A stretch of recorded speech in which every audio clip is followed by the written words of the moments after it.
Pasabog bukas, tuloy na tuloy na mga kasombrero. Si Kath may pasilip sa kanilang taping. Ganto ka sweet si Tisoy sa kanyang fans mga kasombreros or sa kanyang fan. Yan at marami pang item sa vlog na ito. Unahin ko itong pasabog bukas mga kasombreros, no? Kung naalala nyo si Alden, nag-promote siya noong nakarang araw about dito sa event ni ate niya yan para bukas, no, May 8, 2026 mga kasombreros. Tapos, nag-follow up at tumulong pala yung ibang artista, kagaya ni Liza De Castro, si Denise Laurel. So, dito, mamaya papakinggan natin mga kasmas si Denise Laurel na sobrang eloquent, no? Very fluent, mga kasmas kasi DJ ito, no? Si Denise Laurel, mga kasombreros, na sabi niya dito ay finally, no? The Queen is finally logging onto TikTok. Marian Rivera is gonna be on TikTok bukas nga mga. So I hope you guys can join her because she is launching her new brand. So parang bagong produkto or bagong hindi ko lang kung siya mismo yung may-ari ng Vida Essentials mga kasombreros. Pero yun, abangan natin ito bukas, no, kung magkakaroon siya ng ng connection kay Alden. Hindi ko lang kung ano yung gagawin ni Alden bukas mga kasombreros to support her ate Yan. Baka mag-join siya sa live ni ate niya Yan bukas. Kasi bihira, sobrang busy ni Marian. Talagang nagti-TikTok lang siya dati pag sumasayaw. Pero ngayon live na talaga siya mga kasombreros na parang magbebenta or mag-sell mga kasombreros, magpo-promote ng kanyang brand na Vida Essentials mga kasombreros. So, yun. Grabe, no? Kahit mga sikat na at saka mga hari at reyna na talagang kailangan mag-live sa TikTok mga kasombreros. Kasi nga part ng promotion. Iba na talaga yung social media. Yung platforms. Dati kasi ABS-CBN lang tsaka GMA natin nakikita yung artista. Ngayon talagang parang nakakapag-promote lang sila dati kapag mall tours, no, tapos GMA, ABS-CBN, tapos ngayon talagang maraming social media platforms na talaga ang kailangan nilang engage or i-collaborate para ma-promote na yung kanilang produkto mga kasombreros. Tapos ito, ang kulit, no, kasi dito pala na part ay parang kinakausap talaga ni Alden yung kanyang mga fans, mga kasombreros. Hindi ko lang gaano marinig kasi yung audio niya medyo mahina. Baka may pinapag-greet yung fan dito kay Alden kung kaya siya nagsasalita mga kasi tangkad niya, oh. Pag malayo nakala mo maliit na tao, pero pag lumapit ay hanggang balikat lang pala tayo mga kasombreros. So sobrang bait at sobrang approachable talaga ni Pops Alden, no? Kahit na saan mo dalhin mga kasombreros. Tapos ito, medyo dinig natin yung audio dito mga kasombreros. Kasi may isang fan dito na parang binividyohan niya si Alden from afar. Tapos nakasakay pa siya sa motor Tapos yun, vlogger daw siya. Tapos hinahanap-hanap niya si Alden. Tapos sabi niya, turaw sa parang yun o, sabi niya ganon. Tinuturo at saka gusto niya point out si Alden mga kasombreros. So naglalakad nga si Phenomenal Box Office Cinema King. So parang late ko lang nakita na video mga kasombreros. Ito yung time na nagkaroon sila ng eksena sa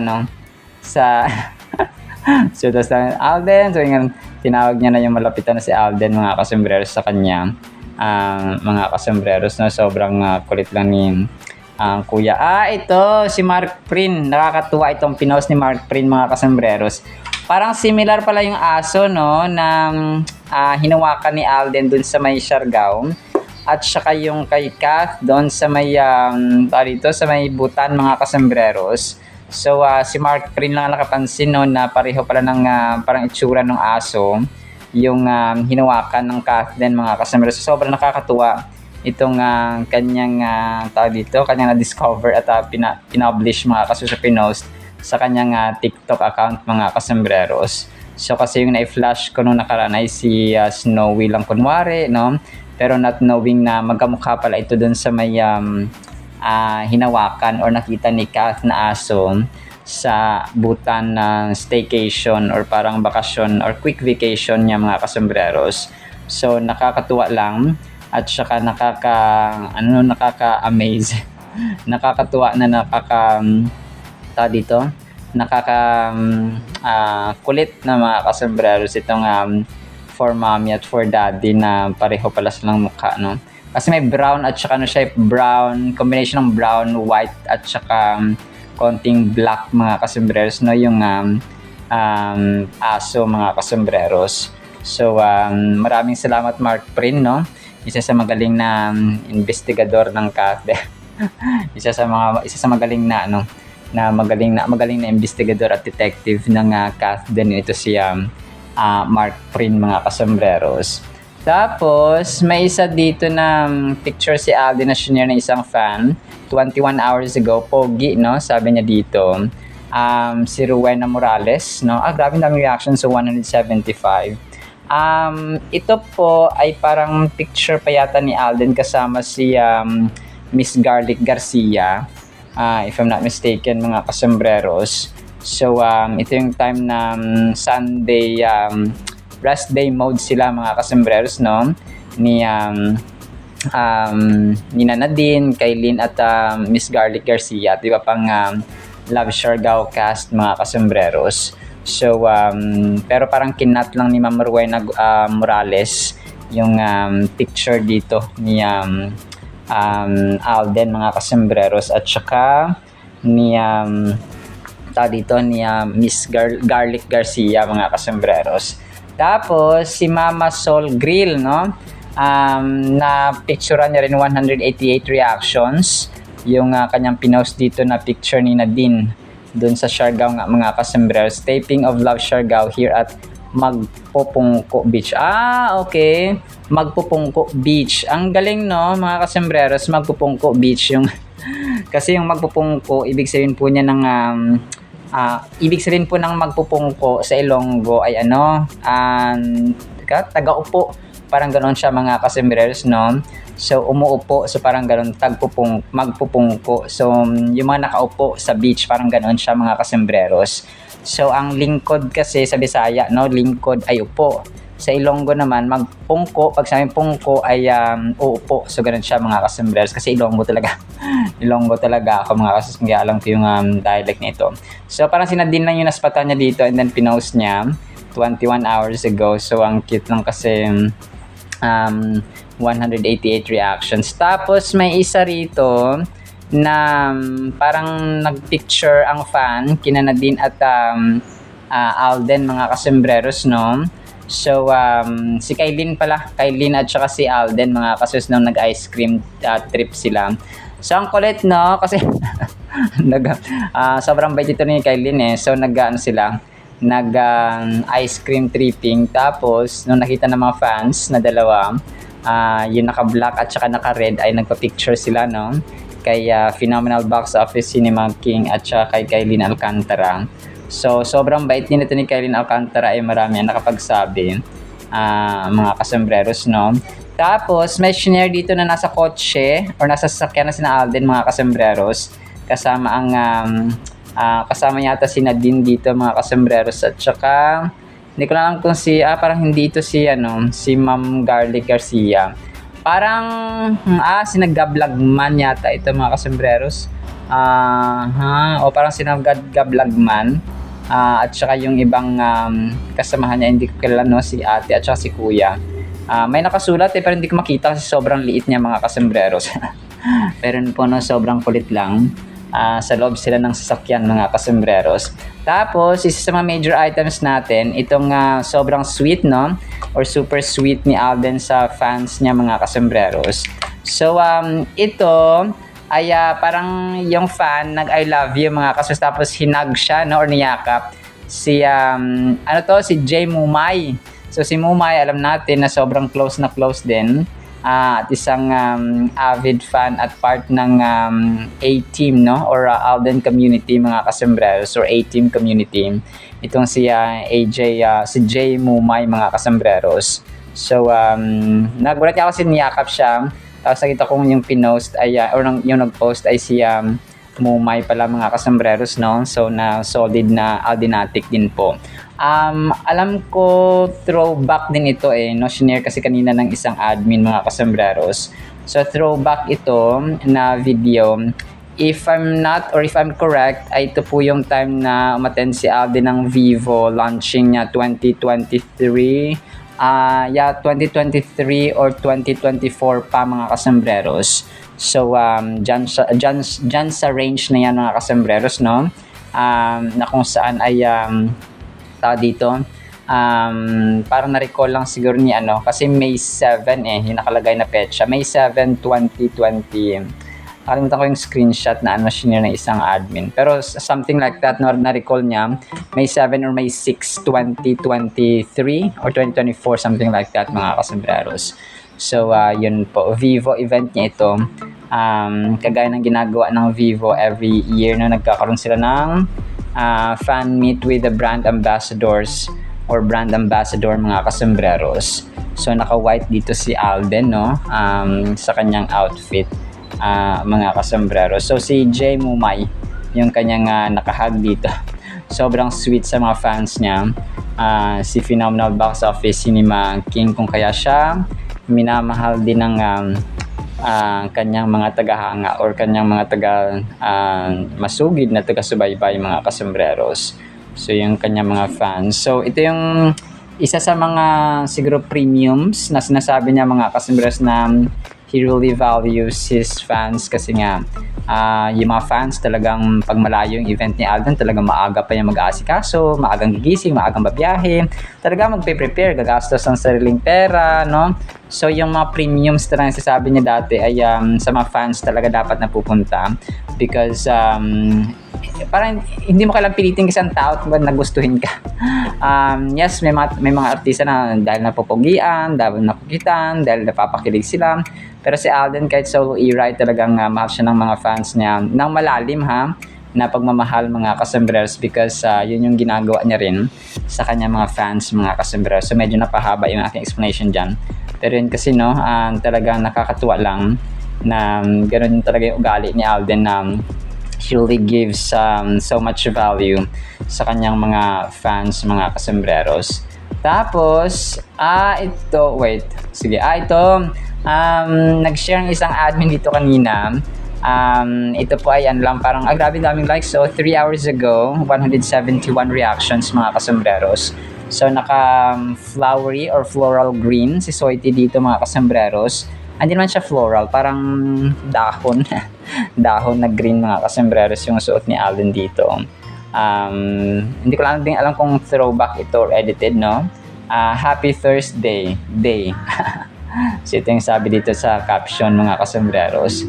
Tapos yun nga talagang nakakatuwa lang at saka sobrang igop-igop ni Soiti sa kanyang dito, no? Sa kanyang sa kanyang aura at suot mga kasembreros. Tapos may isang kumakalat na naman na picture kanina na si Mayor Mark Alcala at si si Kath na naman ay spotted mga kasembreros pero edited lamang ito. Kagaya nung siya rin yung nag-edit ng mga picture mga kasembreros ng ni Kath at ni Mark dati, yung Kai, parang Kai yung pangalan niya mga kasembreros. So, yun minsan hindi hindi talaga parang sobrang blurred tapos nilalagyan nila ng kwento na si Kath ito kahit hindi naman mga kasembreros. So, pero hayaan na natin siya kung saan siya masaya mga kasembreros. Pero yun po ay hindi ito totoo, no? Blurred picture at saka edited picture lamang po ito mga kasembreros. Tapos, isa sa mga major items natin mga kasembreros, itong pasilip nga ni Kath or ng team ni Kath mga kasembreros sa kanilang taping sa set. So ito po ay posted ni Glenn Limpin, VTR Day 39 mga kasembreros. Tapos parang recorded siya na video mga kasembreros. And then medyo busy at saka medyo maano yung clip no? Parang yung mga behind the scenes ay medyo hindi gaanong kita sina Kath or yung ibang cast mga kasembreros. Pero yung mga nakalagay parang yung venue, yung set mga kasembreros, baka may parang may party or something na may gathering dito. Ito yata yung kukunan na eksena ni Kath nga mga kasembreros, no, sa Someone Someday na ano nila, no, na series mga kasembreros sa Netflix ipapalabas.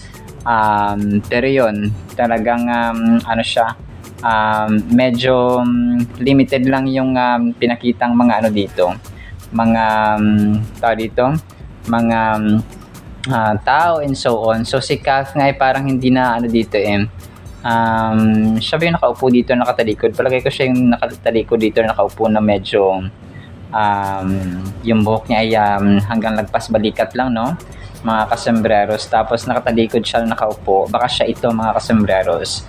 So hindi lang pinakita sina Direct Chad Vidanes, si Direct Dali Dulong wala rito pero yun po, no, talagang ano, ito po ay behind the scene ng VTR Day 39 ng Someone Someday mga kasembreros.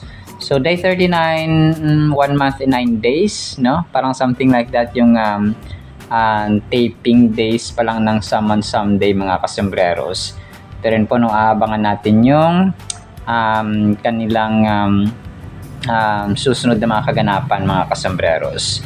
So yun lang po sa ating Kath Den items. Ipi-play ko po itong mga videos na inyo pong papakinggan, and then ang salita ng Panginoon na sobrang mahalaga sa ating buhay. Isang pinagpalang araw po ha sa bawat isa. The Queen is finally logging on to TikTok. Marian Rivera is gonna be live here on TikTok May 8th. I hope you guys can join her because she is launching her new brand, Vida. I hope you guys can tune in para lahat naman tayo Vida in life.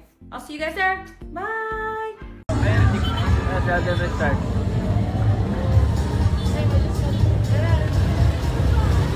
Oh, busy, bro. Busy, bro. Dali, bro. Kaya, bro. Kaya, bro. May nakita pa lagi, bro. Combo Sinias. Daraw. Come on. Nadi man, the right side. Come on.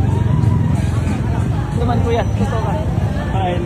Ito man. Hindi man nagalo. Ito man nene. Kita mo na? Oo.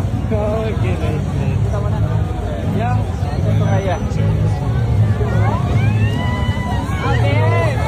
Tutok ba yan? Tutok ba yan?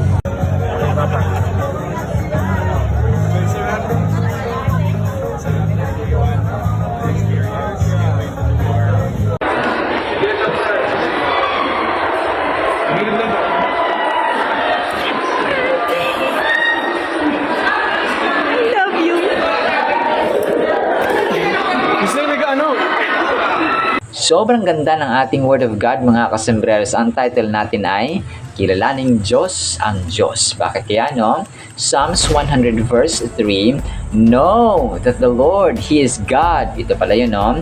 It is He who has made us and not we ourselves. We are His people and the sheep of His pasture. Napakaganda ito mga kasembreros. Marahil marami sa atin ang kilala si Lord na, especially si Lord Jesus Christ, no? Na nagpakatao, pinako sa krus, namatay, tapos sa ikatlong araw ay nabuhay, tapos ay bumalik sa kanang trono ng Diyos sa langit mga kasembreros nung siya po ay nag-ascend sa heaven after ng kanyang full mission dito sa lupa. Grabe, no?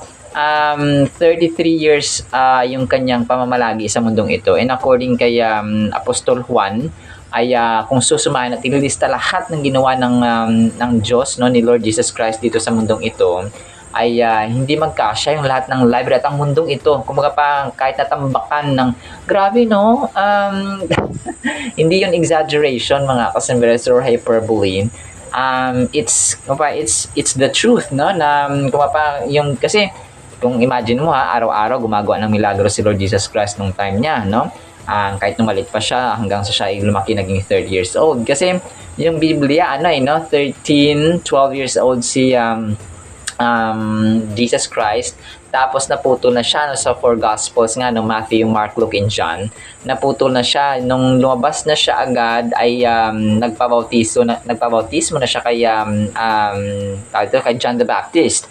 So he was 30 years old back then mga kasembreros. So parang naputol, nasaan yung 18 years, no, na kanyang existence sa mundo. So doon siguro sa 18 years na yon, which still remains a mystery mga kasembreros, ay doon siya gumawa pa ng napakaraming himala, napakaraming mga milagro, napakaraming mga amazing things mga kasomberos na hindi kayang kumbaga pailarawan at i-comprehend or understand ng ating human mind mga kasembreros. So kaya worthy, among the worthy mga kasembreros ng Diyos natin ay kilala natin siya hindi lamang sa hindi lamang yung kanyang pagka-Diyos na yes, ganito si Lord.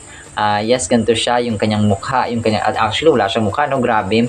Kasi na-imagine natin, no, kapag namatay ng tao, kapag tao dito kapag kasi wala nang balikan yun no, hindi lang tayo nag-account dito ng 1 million years. Kapag namatay ng tao, hindi na pwedeng bumalik na ay babalik muna ako sa mundo, ganito ganyan, wala na no. Kung lahat tayo dito ay travelers lamang sa mundong ito, lahat tayo ay mga manlalakbay lamang na dadaan lang sa mundong ito mga kasama. We're all passing. Okay? And yung Diyos lamang natin at ang kanyang salita mga kasembreros ang hindi mawawala at hindi mapapawi sa mundong ito, no? Hindi siya mapapapas, no? Kung sa Bisaya pa mga kasembreros. That is why we trust God. And He is worthy to be known, to be understood, to be desired mga kasembreros, and to be trusted, to be worshipped forever and ever and ever mga kasembreros. So kaya habang tayo na sa mundong ito ay dapat ay kilala natin siya, no? Kasi if we don't know Him dito sa mundong ito, siguro kilala natin siya ng papyaw, kung shallow yung ating pagkakilala sa Kanya. And then pupunta tayo sa langit tapos hindi natin ma-enjoy yung Kanyang presence doon because hindi natin kilala yung Kanyang katangian. So may mga characteristics kasi ang Diyos na kailangan natin possess din, no? Let's say merciful siya, na maawain siya, humble si Jesus Christ mga kasembreros.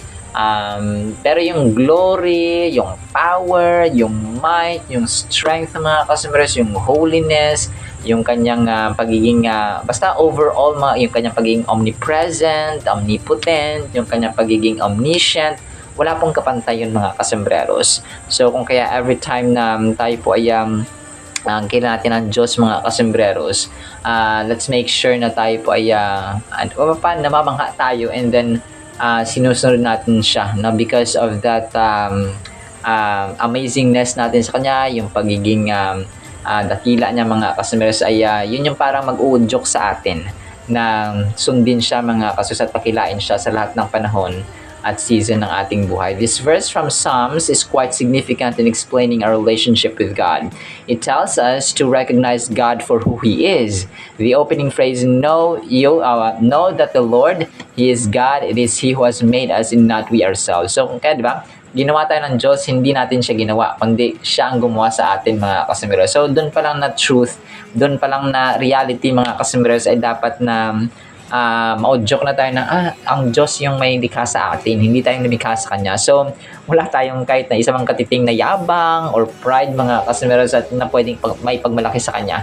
Kahit ikaw pa ang pinakamatalinong tao sa buong mundo, kahit na ikaw pa ang pinakamagaling na tao sa buong mundo, kahit na ikaw pang may pinakamaraming followers sa TikTok, sa YouTube, sa Facebook, sa Instagram, sa Twitter and so on mga kasembreros, kahit na ikaw pa ang presidente ng ganitong bansa, kahit na ikaw pa ang pinakamayamang tao sa buong mundo, kahit na ikaw pa may pinakamamahaling mga gamit sa buong mundo, so wala kang maipagmamayabang. Kaya wala tayong ipagmamayabang mga kasembreros kasi pa yung nerves natin, yung organs natin, yung ating mga lahat ng meron tayo mga kasembreros, mapaginto, diamante man yan, lahat po ay kukupas. Okay, yung ating mukhang ito, yung hiram lang yung mukhang to, hiram lang din yung utak na to, hiram lang to, no? Yung ating mabibig, yung ating mga mata, kasi mabubulok din naman to mga kasembreros kapag tayo po mamatay. However, habang tayo po ay buhay mga kasembreros, ay dapat na gamitin natin yung katawang ito para dakilain siya mga kasembreros and for His glory and for His purpose. Kasi ang kagandahan kapag ginagawa natin yung purpose ng Diyos sa ating buhay, napufulfill tayo. It's for our own advantage as well and benefit mga kasembreros kapag ginagawa natin yung kanyang purpose sa ating buhay. Kasi kagaya ng isang magulang, di ba? Yung pangarap niya sa kanyang mga anak ay maganda, no? Good future, magkaroon ng buhay na tahimik, mapayapa, and medyo nakakaangat-angat sa buhay mga kasembreros. So walang magulang na hindi nangarap ng mabuti sa kanyang anak, di ba? So how much more ang Diyos natin na nilikha niya tayo out of love, no, He sent His only begotten Son, Jesus Christ, para sa atin.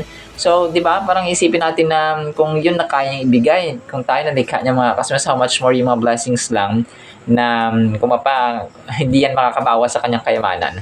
Because His richness, He is the source, no? Siya yung pinaka-source, endless at saka limitless na source mga kasembreros, infinite source ng kayamanan, ng kasaganaan mga kasembreros, ng kapayapaan, ng kabanalan, ng pagmamahal, and so on mga kasembreros, ng pag-ibig, ng awa, and so on mga kasembreros.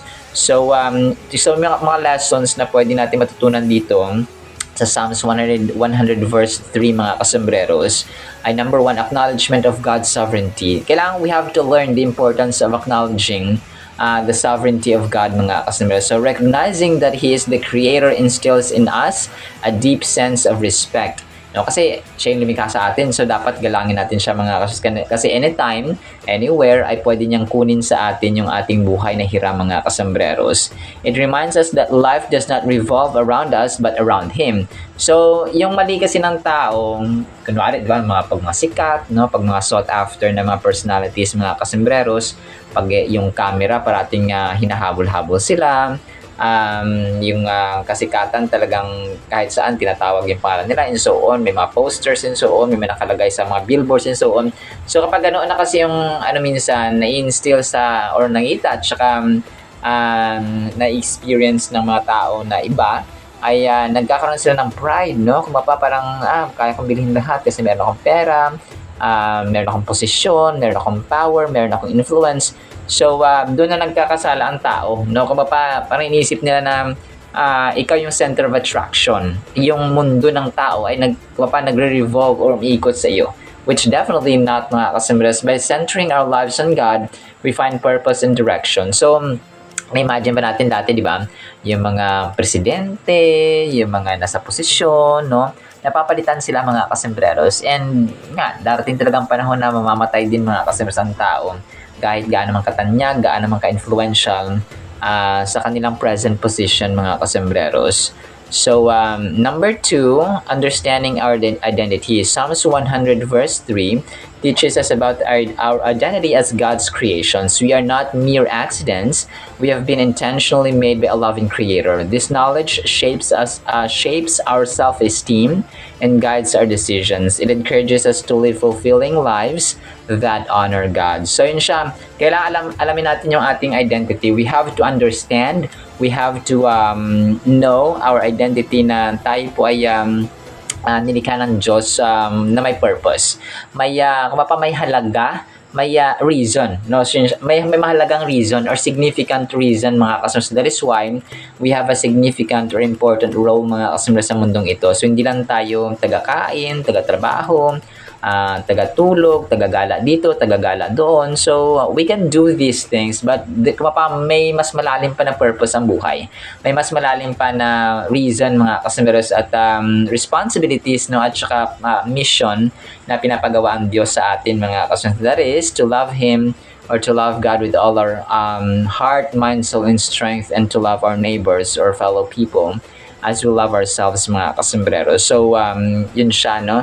Kasi kapag alam natin yung purpose natin, we act, no, accordingly. Kung alam natin, kunwari, no, kung isa kang teacher, okay, role mo yung teacher. So, you teach, no, nagtuturo ka mga kasembreros. You're not a student. So, kung student ka naman, mag-act ka sa student, no? Parang ganoon siya mga kasembreros. Kung ikaw nanay na, yung actions mo, magnanay na, no? Ganoon siya mga kasos. Hindi ka yung anak. Nagulat ka, baliktad, yung nanay naging anak, tapos yung anak naging nanay, yun yung actions nila. Yung anak na 2 years old, yung nag-aalaga sa nanay na 50 years, na 30 years old. So, parang ganoon mga kasos, no? So, baliktad. So, we have to act. So, parang ganoon din. Kung alam natin yung role natin at purpose sa mundong ito, we also act that way mga kasembreros. We act righteously. So, ganoon siya. So, number 3 in the last lesson, trusting God's care. The verse reminds us of the comfort found in trusting God's care. Just as sheep rely on shepherds for guidance and protection, we must learn to rely on God's promises. Life can be challenging, but knowing that we are under His watchful grace or gaze provides us with peace. We can approach our fears and challenges knowing that God is leading the way. So, ganun siya mga kasambres, no? Kasi nga ang Diyos natin ay yung ating creator, mga kasambres. So, kagaya ng isang pastor daw, no? Na naglilid sa kanyang mga tupa, nag-aalaga sa kanyang mga tupa, ay ganun din po ang ating Diyos if we know Him sa ating buhay. So kung kaya kilalanin natin ang Diyos na Diyos, mga kasambreros. So the more that we know Him, the more that we are getting closer, mga kasambreros, sa ating relationship sa Kanya. Alright? So yun lamang po sa ating Word of God, ha? Nawapay pagpalaan po tayo ng pag-ibig, pananampalataya, pag-asa, at oras pa, mga kasambreros, no, sa pagbabasa ng salita niya, sa panalangin, at saka sa pagkilala pa sa kanya, mga kasambreros, sa ating buhay. In the mighty, holy, sweet, magnificent name of the Lord Jesus Christ, we pray, with the communion of the Holy Spirit of the living God. And everyone said Amen and Amen. So, yung next assignment, mga kasambreros, yan, paalam po.